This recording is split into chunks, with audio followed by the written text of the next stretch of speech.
ನನ್ನ ಪಾತ್ರನ ಬರೆದಿರೋದು ಪರಮೇಶ್ವರ್ ಗುಂಡ್ಕಲ್ ಅವರು. ಅದು ಮೊನ್ನೆ ಒಂದು ಇಂಟರ್ವ್ಯೂ ಹೇಳಿದ್ದೆ. ಆ್ಯಕ್ಚುಲಾಗಿ ಅವರಲ್ಲಿ ಒಬ್ಬ ಇಂಥ ಖಳ ಇಲ್ಲದೆ ಹೋದರೆ ಈ ಥರದ ಒಂದು ಖಳನಾಯಕನ ಪಾತ್ರನ ಬರೆಯೋಕ್ಕಾಗಲ್ಲ.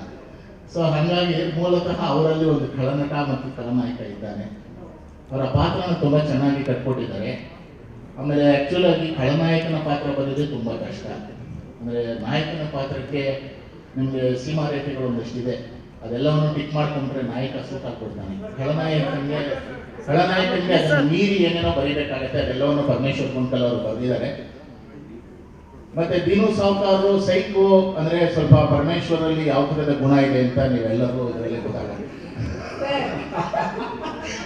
ಆದ್ರೆ ಅವರಲ್ಲಿ ಯಾವ ಥರದ ಒಂದು ಸಣ್ಣ ತಿಕ್ಕಲುತನ ಇದೆ ಅನ್ನೋದು ಇದರಲ್ಲಿ ನಿಮ್ಗೆ ಗೊತ್ತಾಗುತ್ತೆ. ಸೊ ಹಾಗಾಗಿ ಅದೆಲ್ಲವನ್ನು ಸೇರಿಸಿ ಬರೆದಿದ್ದಾರೆ ದೀನು ಸಾವ್ಕಾರಲ್ಲಿ. ಇನ್ನೊಂದು ಏನಪ್ಪಾ ಅಂದ್ರೆ, ಒಳ್ಳೆ ಮನುಷ್ಯರು, ಒಳ್ಳೆ ಹೃದಯ ಇರೋರು ಒಳ್ಳೆ ಖಳನಟರು ಆಗ್ತಾರೆ.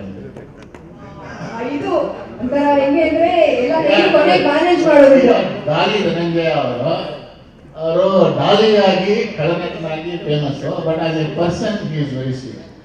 ಹಾಗಾಗಿ ಅವರು ಅದನ್ನ ಅಭಿನಯಿಸಿರೋದಷ್ಟೇ. ನೀವು ಹೇಳ್ತಾ ಇದ್ದೀರಾ ನಿರ್ದೇಶಕರಾಗಿ ಅವರಲ್ಲಿ ಒಬ್ಬ ಖಳನಟ ಇದ್ರೆ ಮಾತ್ರ ಅದನ್ನ ಬರೆಯಕ್ ಸಾಧ್ಯ ಅಂತ. ಹೌದು, ಅವ್ರ ನಿರ್ದೇಶಕನಾಗಿ ಅವರಲ್ಲೊಬ್ಬ ಖಳ ಇದ್ದಾನೆ. ನಟನಾಗಿ ಖಳ ಅಲ್ಲದೆ ಇರೋ ಖಳನ ಪಾತ್ರ ಮಾಡೋದು ಸುಲಭ. ಏನ್ ಹೇಳ್ತೀರಾ ಪರಮ್ ಸರ್ ಇದಕ್ಕೆ? ಇಲ್ಲ, ನಟರ ಪರ್ಸ್ಪೆಕ್ಟಿವ್ ಅನ್ನು ಅವ್ರು ಕೊಡ್ತಾ ಇದ್ದಾರೆ. ನಿಜ ಅಂತ ಹೇಳ್ತೀನಿ, ನನಗೆ ಗೊತ್ತಿಲ್ಲ ಅದು. ನಟರಾಗಿ ಅವ್ರು ಹೇಳಿದ್ದಾರೆ, ಹಾಗಾಗಿ ಅವ್ರ ಮಾತನ್ನು ತಗೊಳ್ತೀನಿ ನಾನು. ಒಂದು ವಿಷಯ ಆಕ್ಚುಲಿ ಏನಂದ್ರೆ, ಪರಮೇಶ್ವರ್ ಅವರು ಅಂದ್ರೆ ಇವತ್ತಿನ ಕಾಲಘಟ್ಟದಲ್ಲಿ ಏನಂದ್ರೆ, ಇವತ್ತು ಸಿನಿಮಾಗಳು after 5 minutes 6 minutes they start chatting over phone cinema ನೋಡ್ತಾ. ಅದರಲ್ಲಿ ಇವತ್ತು ಸಿನಿಮಾನ ಕೂಡಿಸ್ಕೊಂಡು ನಾವು ಮೊಬೈಲ್ ಹೋಗದೆ ಪರದೆಯನ್ನೇ ನೋಡಿಕೊಂಡು ಸಿನಿಮಾನ ವಾಚ್ ಮಾಡೋ ಥರ ಇರೋದು ತುಂಬ ಚಾಲೆಂಜಿಂಗ್ ಇದೆ.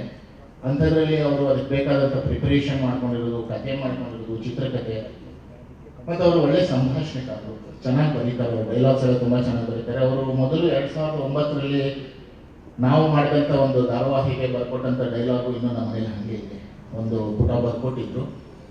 ಸೊ ಅವರು ಆ ನಿಟ್ಟಿನಲ್ಲಿ ಎಲ್ಲಾನು ಒಂದು ಪ್ರಿಪ್ರೇಷನ್ ಮಾಡಿಕೊಂಡು, ಬರವಣಿಗೆ ಇರ್ಬೋದು, ಕ್ಯಾಮ್ರಾ ಆಗಿರ್ಬೋದು, ಎಲ್ಲವೂ ಒಂದು ಪ್ರಿಪ್ರೇಷನ್ ಮಾಡಿಕೊಂಡು ಇಲ್ಲಿಗೆ ಬಂದಿದ್ದಾರೆ. ಮತ್ತು ಸಾಕಷ್ಟು ಸಮಯ ಎಲ್ಲವನ್ನು ಅದರ ಮೇಲೆ ವ್ಯಯಿಸಿದ್ದಾರೆ. ಸೊ ಅವರು ಗೆಲ್ಲಬೇಕು, ಗೆಲ್ಲತ್ತೆ ಮತ್ತು ಗೆಲ್ಲೋ ಲಕ್ಷಣಗಳು ಎಲ್ಲವೂ ಇದೆ. ಒಂದೇ ಒಂದು ಬೇಜಾರಿದೆ ನಿಮ್ಮ ಬಗ್ಗೆ, ಸಾವ್ಕಾರಿಗೆ ಒಂದು ಕ್ಲಬ್ ಡ್ಯಾನ್ಸ್ ಇರಬೇಕಾಗಿದೆ. ಜಿ ಕನ್ನಡ ನ್ಯೂಸ್ ಈಗ ನಿಮ್ಮ ಮನೆಯಲ್ಲೇ ನೋಡಿ.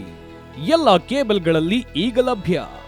ಸನ್ Direct 292, Jio TV 1334, U digital 162, city cable 51, GTPL 17, Abhishek cables 821, Rockline telecommunication 51, Shri Basaveshwara number 60, Vinayaka digital number 53, in digital number 896ರಲ್ಲಿ. ನಿಮ್ಮಿಸ್ತದ ಜಿ ಕನ್ನಡ ನ್ಯೂಸ್ ನೋಡಿ ಆನಂದಿಸಿ.